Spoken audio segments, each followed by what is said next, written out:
என்ன இருந்தாலும் இந்தியா இப்படி தோத்திருக்க கூடாது அப்படின்றது பலருடைய கருத்துக்களாக இருக்கு. எங்களுடைய கருத்துக்கள்னு சொல்லலாம். எவ்வளவு நம்பிக்கையா அடிச்சு சொன்னோம் வெல்லுவாங்க. சரி, முதல் மேட்ச் மழை தோத்தாங்க, அதனால பிரச்சனையா போயிட்டுது.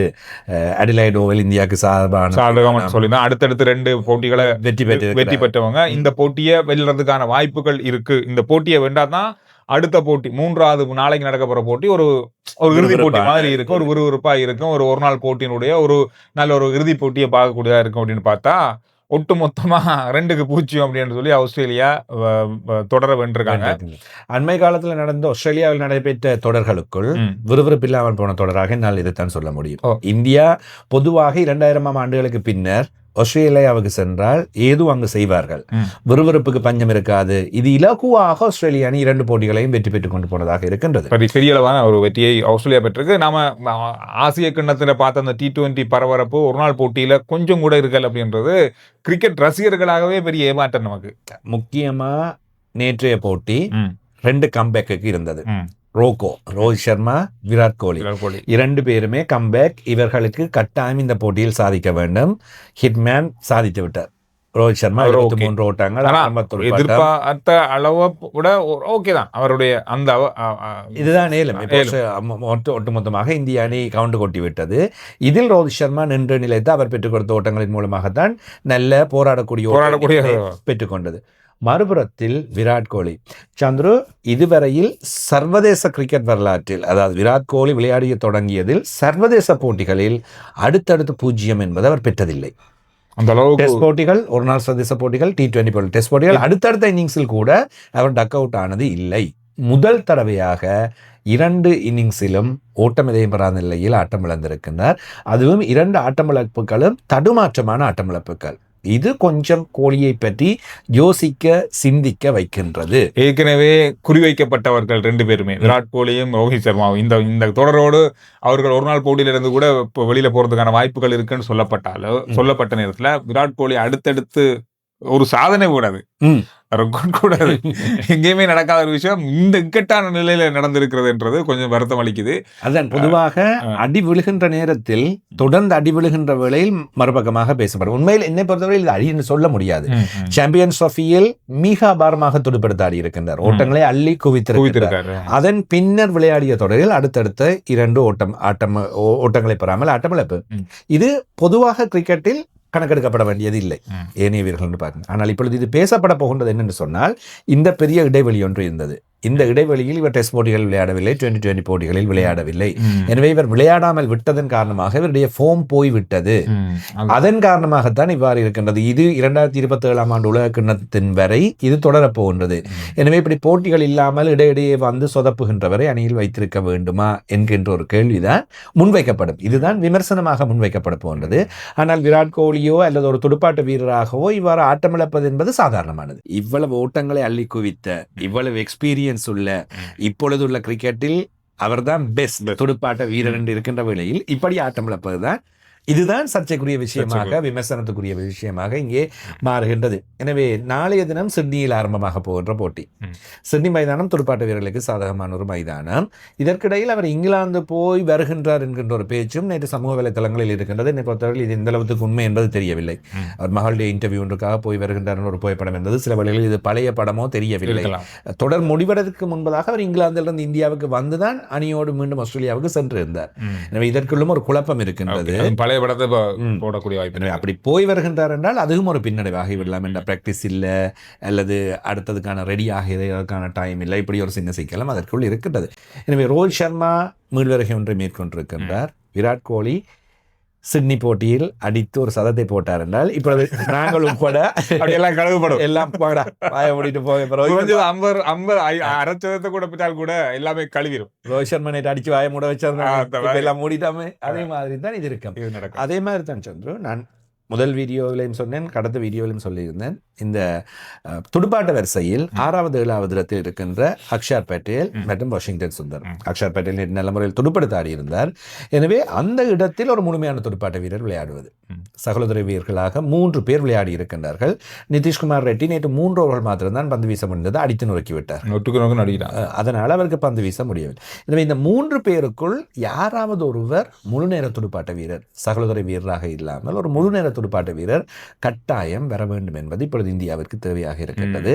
ஆனால் ஒரு சந்தோஷமான விஷயம், ஆஸ்திரேலியா தொடர் நிறைவுக்கு பின்னர் ஹார்திக் பாண்டியா ஒரு சர்வதேச போட்டிக்குள் வரப்போகிறார். உபாதையிலிருந்து குணமடைந்திருக்கின்றார். எனவே அதன் காரணமாக அடுத்த தொடரில் ஆஸ்திரேலியா தொடர் நிறைவடைந்ததும் அவர் மீண்டும் வரப்போகின்றார். இன்னும் ஒரு சந்தோஷமான விஷயம், ரிஷப் பண்ட் தென்னாப்பிரிக்க அணியுடனான பயிற்சி போட்டிக்கு இந்தியாவின் A அணிக்கு தலைமை பொறுப்பை ஏற்கின்றார். அவர் காயத்திலிருந்து மீண்டு வந்திருக்கின்றார், அவருடைய கம்பேக். எனவே ரிஷப் பண்ட் ஒரு நாள் சர்வதேச போட்டிக்கு அணிக்குள் வருவது, அதே போன்று ஹார்திக் பாண்டியா வருவது என்பது நிதிஷ்குமார் ரெட்டியோ அல்லது அக்ஷர் பட்டேலோ அல்லது வாஷிங்டன் சுந்தரோ இவர்களோடு ஒப்பிடும்போது துடுப்பாட்டத்தில் மிகப்பெரிய அவர் ஒரு துடுப்பாட்ட வீரர் தான், சகலதுறை வீரர் என்பதிலும் பார்க்க ஹார்திக் பாண்டியா ஒரு முழுமையான துடுப்பாட்ட வீரர். எனவே அவர் வருவது என்பது இந்தியாவுக்கு நல்ல பேலன்ஸான மீண்டும் ஒரு அணியை எங்களுக்கு பார்க்கக்கூடியதாக இருக்கும் என்பதை நம்பலாம். ஆனால் ஆஸ்திரேலியா தொடருக்கு இந்தியா தன்னை இன்னும் கொஞ்சம் சிறப்பாக தயார் செய்திருக்கலாமோ என்பது எனக்கு எங்கேயோ மிஸ்ஸிங், ஏதோ ஒன்று இல்லை என்ற மாதிரி. நாளை போட்டிக்கு பிறகு வர போற T20 இன்னும் தெரிய வரும். T20 5 போட்டிகள் விளையாட போகின்றார்கள். எனவே 5 போட்டிகளுக்குள் மாற்றங்கள் செய்யலாம். ரோஹித் சர்மா, விராட் கோலி வெளியே வருகிறார்கள். ஜஸ்வால் போன்றவர்கள் உள்ளே மீண்டும் வருகின்ற வேளையில் அதிரடிக்கு என்பது 2 பக்கமும் இருக்கின்ற விறுவிறுப்பு பார்க்கலாம். அதாவது இந்திய அணியில பெரிய மாற்றம் இருக்கும். ஆஸ்திரேலியா அணி இதே அணிதான், ஒரு நாள் போட்டி அணிதான். T20 அவர்கள் வேறு ஒரு அணி வீரர்கள் வர போன்றார்கள். கிட்டத்தட்ட அரைவாசி மாற்றங்கள் இருக்கும். எனவே நாங்கள் அது தொடங்குகின்ற வேளையில், அந்த போட்டிகள் தொடங்குகின்ற வேளையில் 2 அணிகள் பற்றியும் பேசலாம். எனவே பும்ரா அணிக்குள் இந்தியாவுக்குள் மீண்டும் வருவார். பும்ரா இல்லாத ஒரு நாள் சர்வதேச போட்டி அணியில் பாரிய இழப்பு.